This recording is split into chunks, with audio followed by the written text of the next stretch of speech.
Helo, fy enw I ydi Owain Wyn Evans. A fi di Llunos Lee.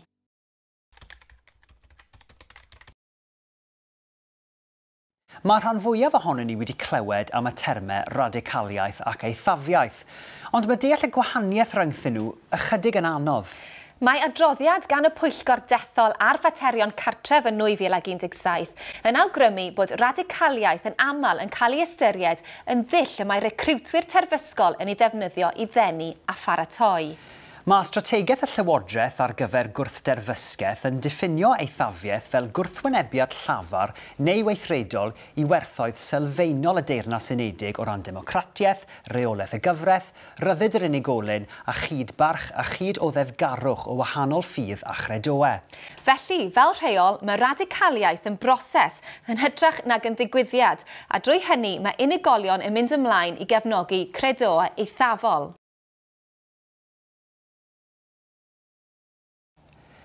Mae eithafwyr yn cysylltu â phobl ifanc ac yn ei recriwtio mewn nifer o wahanol ffyrdd, ac efallai na fyddai hyn yn digwydd mewn llefydd y byddech chi'n ei ystyried yn aniogel. Gallai hyn ddigwydd yn ei cymuned leol, ar wefannau terfysgwyr ar-lein neu hyd yn oed ar wefannau gemau. Pan fydd pobl yn cael eu radicaleiddio, maen nhw'n teimlo bod ganddyn nhw achos cyfiawn dros gyflawni gweithredoedd cas. Gallai rhain amrywio o gam-drin geiriol a gwahaniaethu yn erbyn grwpiau penodol drwy ddefnyddio iaith sy'n cyfeirio atyn nhw, fel pe na bai nhw'n fodau dynol, i'r ffurfiau mwyaf eithafol fel llofruddiaeth dorfol.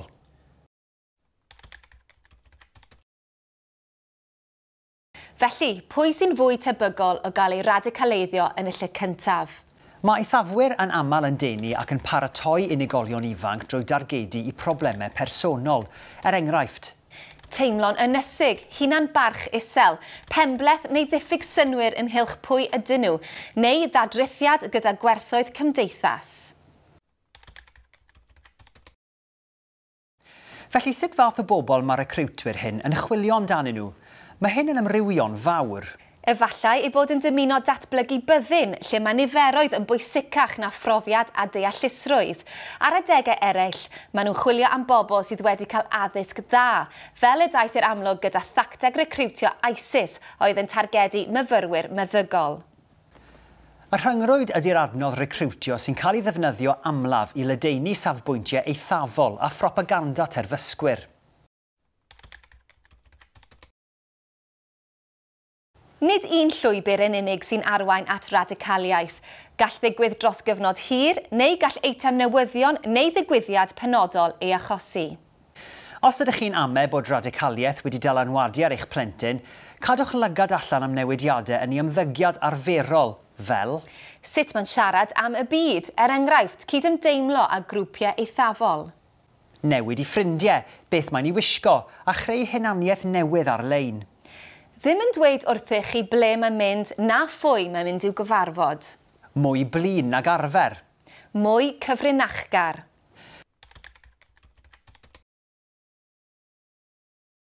Os ydych chi'n poeni bod eithafwyr wedi targedu eich plentyn, beth ddylech chi wneud? Yn gyntaf, cysylltwch ag ysgol ac athro eich plentyn a ddylai fod wedi cael hyfforddiant gan Prevent. Mae strategaeth Prevent y Llywodraeth yn helpu athrawon I gael y sgiliau a'r technegau I ganfod ymddygiad sy'n peri pryder a rhoi cymorth priodol I fyfyrwyr. Gofynnwch I athro eich plentyn siarad a thîm diogelu ysgolion yr awdurdod lleol.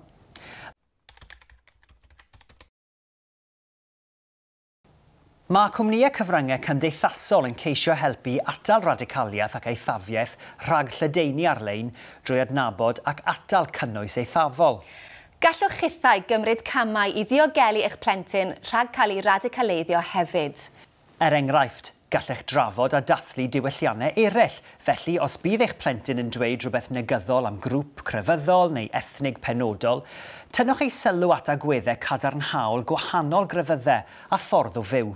Gallech hefyd ofyn i'r ysgol roi gwers ar eithafiaeth a radicaliaeth. I gael rhagor o wybodaeth am radicaliaeth ac eithafiaeth, gan gynnwys beth i'w wneud os ydych chi'n credu bod hyn wedi effeithio ar eich plentyn, ewch i'r parth diogelwch ar-lein ar hwb.